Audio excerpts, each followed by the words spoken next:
in the announcement for the World Food Prize, they stated that Dr. Lal has provided innovative soil-saving techniques benefiting the livelihood of more than 500 million smallholder farmers, improving the food and nutritional security of more than 2 billion people, and saving hundreds of million hectares of natural tropical ecosystems. So thank you for all your endeavors. Thank you. I guess the first question I'd ask you, Ratan, is how your life work in soil has led to this impact, because I don't think, we've always said that people know much more about the universe than they know about the ground beneath us. So how has the study of soils led to this impact on food production worldwide? Oh, thank you. Thank you. It's a really great pleasure to be here, especially with you being the moderator and being from Ohio State. It's a great honor. Yes, thank you for that very good question. I started at IITA in 1969 and early 70. At that time, the common philosophy was for management of soil production, productivity, and soil fertility by adding fertilizers, chemical fertilizers, and of course tillage and irrigation and pesticides and herbicides.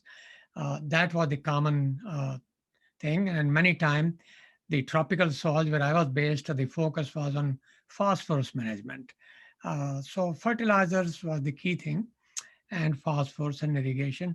And then when I started working, I realized that I plowed the ground and was making observation on crops. And a couple of things I noticed in April, May, the soil temperature at the surface, 1 centimeter depth, 2 centimeter depth, would be about 50 degrees Celsius on a plowed bare ground.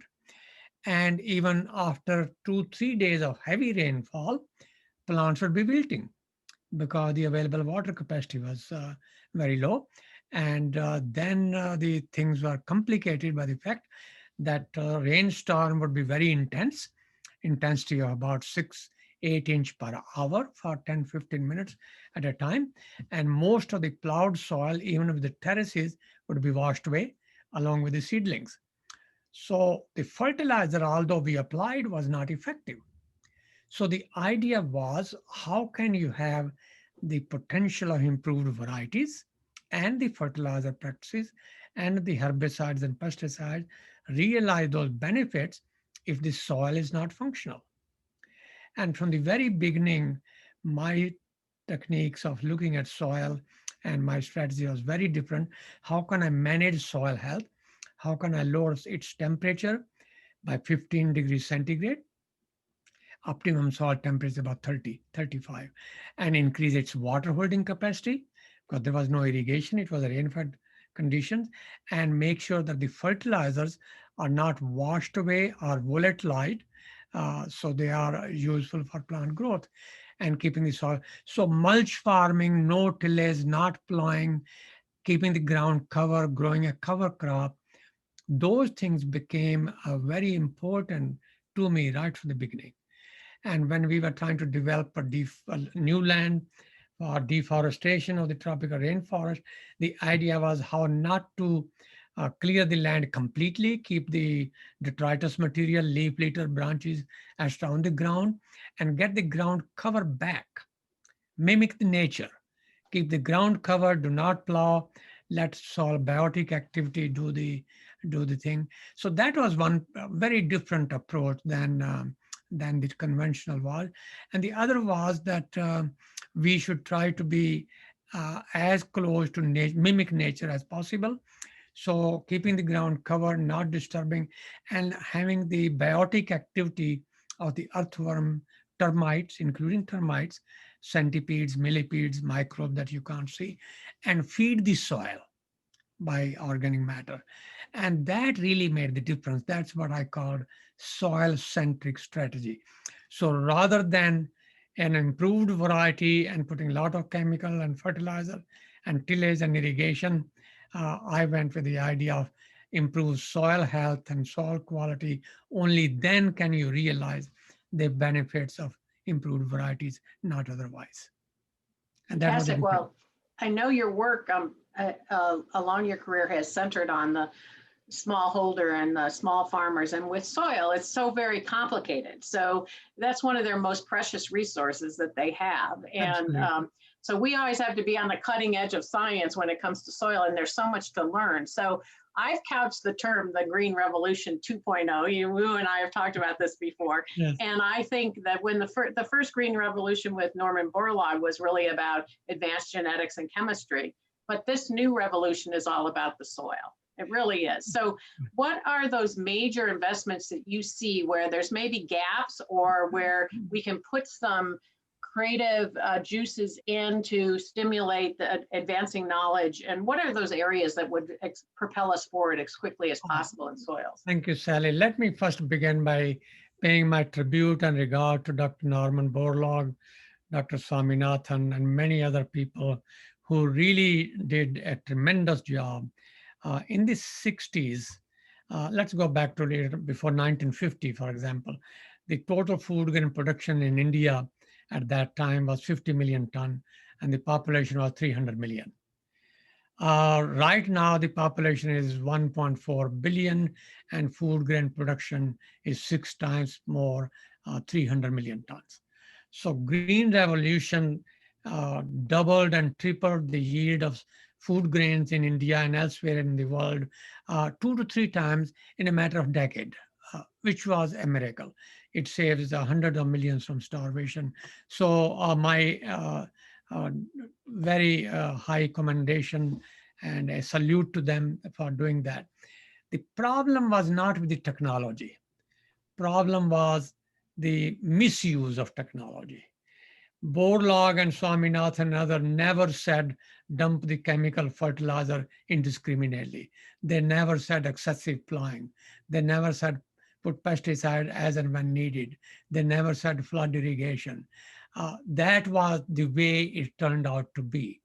And it was that misuse of technology that led to pollution, air quality, as you know, burning in the crop residue, serious erosion problem when you plow, when you broadcast fertilizer and standing paddy water, the fertilizer got leached. So that really got to the problem of second generation that we are faced with. So the question really is how to improve and sustain production of smallholder farmer who do not have resources to waste on all those input and yet improve the environment. It's not either or. You have to have both. And this is what I think is your term borrowing, and I fully agree and salute you for it, the Green Revolution number 2, that we are Only talking the about brown something. revolution, right? Because We it's are about talking about dirt. something not seed-based, but natural resource-based. And unless the natural resources are sustained, which are fragile, which are finite, which are very precious and they are very prone to degradation, the Green Revolution as conceived and promoted by Norman Borlaug cannot continue. And this is the difference. And I think, you and I have talked about, there's some areas of science, for example, the interaction between water and soil health. There's a lot of space there to really understand some of these nuances that we have studied, but we haven't studied in such a way that we can use all that knowledge as best we can. So it is really important. I think much of the emphasis we're seeing now in agriculture is how agriculture can contribute not only, of course, to feeding the world, but to improving the environment. And Exactly. and through soils, I think we can do that. So we're talking today to many people who are innovators. Many of the new technologies are coming through startup companies and small businesses. And so there's an extraordinary group of people that are listening to us, although we can't see all your faces now. But what would you say for them for thinking about if they want to work in the soils area or in the agriculture environment area? Where do you see as some of the innovations that we need that they could potentially target? Thank you, Sally. I think you made a very good point how to make agriculture a solution to environment issue. And one of the things that I think from the innovator's point of view is how to make soil carbon a commodity. Soil organic carbon is the key component of soil health. water retention in soil, nutrient retention in soil, the biotic activity, disease suppressive nature of the soil, all that thing depend on soil organic carbon. And soil organic carbon threshold level, below which the productivity and use efficiency declines very rapidly, is about 2% in most soils of the temperate region. It may be little less, 1 to 1.5% in soils of the tropics in Africa, South Asia, where I have worked. So the idea is most of our agricultural soils over the past several centuries have been depleted of that major component of soil health, soil organic matter. Soils of the Midwest, maybe 30 to 40% original stock is depleted. Soils of Africa and Asia, cold country soil, been cultivated for a long time, and poor farmers, maybe 75%, maybe 80%. So the idea is how to make carbon in soil as a commodity, how to grow carbon so it can become as a commodity and farmer could actually buy and sell it as a produce. I calculate the price that farmers should be paid, and I came up with the $120 a ton of carbon. That would be about $35, $40 a ton of CO2.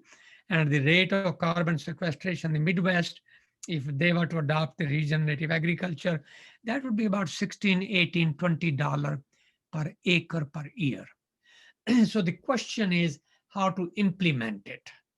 How to implement in terms of incentive to farmer for payment of ecosystem services, how to tell government perhaps to create a system in which the soil quality can be a legal entity such as air quality and water quality, and how perhaps rights of soil could be recognized in a legal term so soil is restored and improved. So there are many things that innovators, entrepreneurs could really implement and translate science, which I'm talking about, into action. That's fantastic, because there's actually two other parts of soil health that we could potentially monetize for water capacity and water movement, even things like microbiome, which enhance the whole system. If we can figure out ways to monetize these things that really add value to farmers for the great work that they do, I think it'd be wonderful. And as you know, our foundation is involved with the Ecosystem Services Market Research Consortium, which is going about trying to do the science behind creating these markets. But metrics of soil health are always the big the big kicker here, right? Just so ways that we measure carbon, ways that we determine what's there, what the capacity for it is are going to be, and there's a lot of big data questions that we have too about soils. And I think your team has done a tremendous job in bringing about that. FAR has really brought about these issues, and you have linked the demands of the community farmers, land manager with the policymakers, and with the private sector. And that link provided by you and your team and your organization is really commendable. So water, definitely, like carbon is a commodity, water is another. Farmer could be compensated for improving the quality and the renewability of water. Biodiversity may be third one. Right. These three things. Carbon, pollinator health too. yes, very, very correct. So they could all be considered as a commodity that can be traded because it has a societal value. Yeah, and I really appreciate that. One of the things that's dear to my heart, and I know for your whole career, is that idea that science and the farmers, the practitioners of those people that preserve our land and work our land, putting the two together, farmers and scientists, is really the way that we accelerate things as quickly as we can. Absolutely. So I think we have a few questions. So Dan, were you going to read us some questions? Yes, we do, Dr. Rockey. Thank you for giving us that time. And remember, if we don't get to your questions, they will be posted in the discussion rooms, and the follow-up can be found there as well. Renee says, thank you, Ratan, for your critical work. Would you please share an example of success, a farm community that has shifted their farms to adaptive soil health systems and seen some great success, both for farmer profitability and the environment?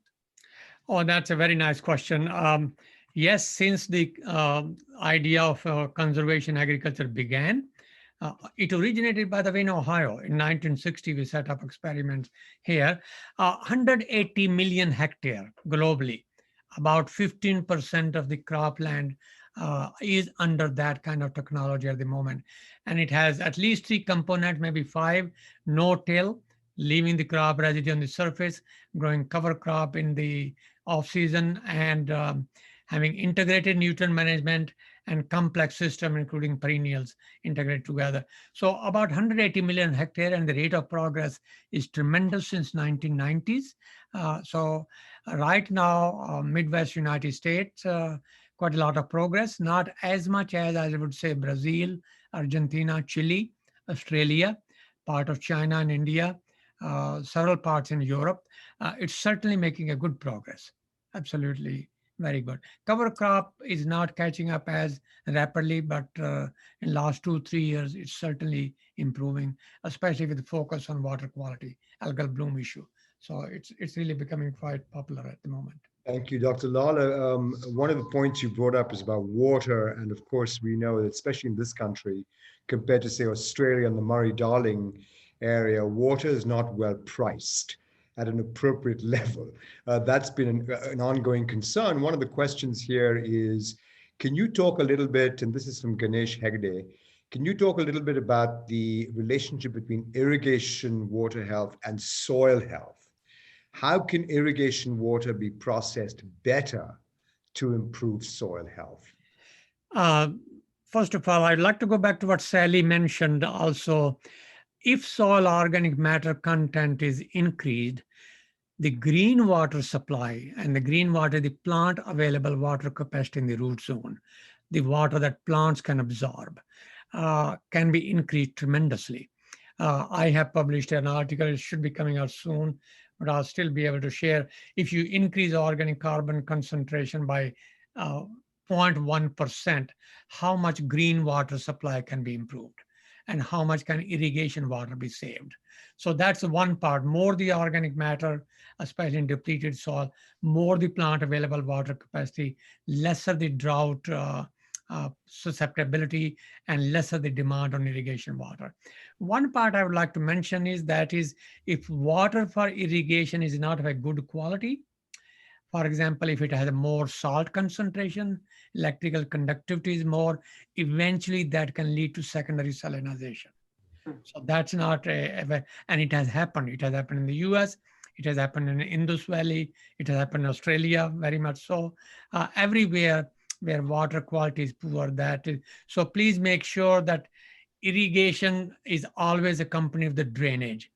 I would say drainage and irrigation, not drainage and then not first irrigation, then drainage. You must know how to get rid of the water out of the land. So always plan for it. Very important part.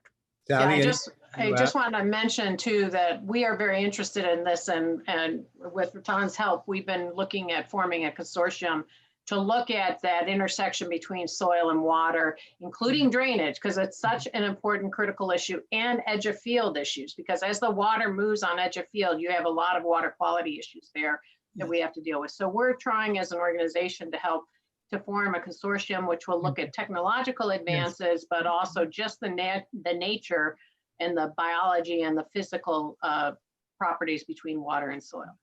Thank you. I think from the point of view of irrigation, this is obviously a drier area where the rainfall is enough. Water retention in soil, wherever the rain falls, should be stored in the root zone right there. So somehow manage water so it is absorbed by the soil and not lost by runoff or by evaporation. And those two part management, that is where organic matter, cover cropping, mulching, these are very critical. Irrigation becomes supplemental, not the only way. And the fertilizer is also supplemental, not the major source of nutrients. So they go together. Dr. Lal, Katan says, thank you for your work. How do we incentivize farmers to adopt these new solutions that may not follow their usual management practice, but would promote regenerative farming, including carbon sequestration? I guess what's the critical piece? Excellent. Very good point. I think farmers may in fact lose some production when we adopt regenerative agricultural technique. It is possible. In a very good year, they may produce lesser than the conventional, but in a bad year, like a drought and heat wave and so forth, it is possible that regenerative may produce more. I think the idea is to assure farmer that society will compensate them for generating ecosystem services which are good for the planet and which are good for humanity as a whole. And that is called ecosystem payment for ecosystem services. So if farmers adopt good practices, and somebody had previously asked other example, CRP was an example. Conservation Reserve Program was the idea in the US. If you set aside highly erodible land, farmer will be compensated. So we are saying the same thing here. If you adopt regenerative agriculture practices, you could be compensated. And USDA does have an office of payment for ecosystem services. The problem is finding a price which is just and fair. Undervaluing a resource, whether it's carbon, whether it's water, whether it's biodiversity, whether it's land, that leads to the tragedy of the common. And it leads to abuse of the resource. So we want to make sure that the price paid to farmer is fair, just, and equal to the societal value. And that needs to be done. And Renee had a follow-up question to her earlier question about the cost to produce food and farming this way. She said, what are the costs less? And can offset the potential yield loss if it costs less to produce food this way? Exactly. Sometime I have discussed, even though the total production may be low, the profit margin may be much higher because farmers are making less inputs and there are less risks involved of erosion and runoff and other losses that happen. So economic profitability may still be more, even though the total yield production is less, and that should be considered. I would like to mention one quick point, very quickly. When we are talking about production, we produce 3 billion tons of food grains globally every year. An approximate estimate is that 1 gigaton, 1 billion ton of those food grains is not consumed, they are wasted. So what's the idea of producing more and then wasting? I think the first thing should be reduce wastage. I think 1 ton of food saved from wastage is much better than 1 additional ton produced. So when I hear we need more land area to produce more food, I'm a little concerned. Why do we keep producing and waste more? Shouldn't we save better what we produce so that we do not have to clear more land and put more resources, more irrigation, more fertilizer? So food wastage should be stopped. And then proper diet would be another thing. I think we should be thinking really on as much as possible, not completely eliminating plant-based diet, legumes. And that can also be helpful, both for health of the planet and health of the people. Dr. Rocky, I just have to think that as you listen to some of this conversation, that it's falling right in the wheelhouse to FAR. These are the things you want to be working on. This is the Yes. wheelhouse of FAR. And that's why we are just so delighted to have Ratan as a good friend of ours. But we are engaging with US farmers and ranchers and world global farmers on a large initiative right now called the Ag Climate Partnership to reduce greenhouse gases. We believe that agriculture is one of the few sectors that actually can walk the walk and talk the talk to reduce greenhouse gases and then actually go negative in reduction of greenhouse gases. But I think to the way that Ratan, Dr. Lal has really worked through his career is that idea that you co-create with the farmers so that you're not just doing science separately, that you work together in order to co-create the ways that you can make production systems that are going to preserve the environment and going to reduce greenhouse gases with the farmers is the way that we believe this is the only way that we really can work. And the other thing I would say, if not now, when? We all have to come together because we're doing so much great work across agriculture, but our issue is that we're often very diffuse. I mean, we're all working on it, but how do we bring this all together to move and talk with one voice? And that's one thing we're very interested in our foundation, is to try to bring everyone together so that we can have economies of scale and also use the great work that the companies are doing, the academic institutions are doing, the government is doing, and farmers are doing on their land.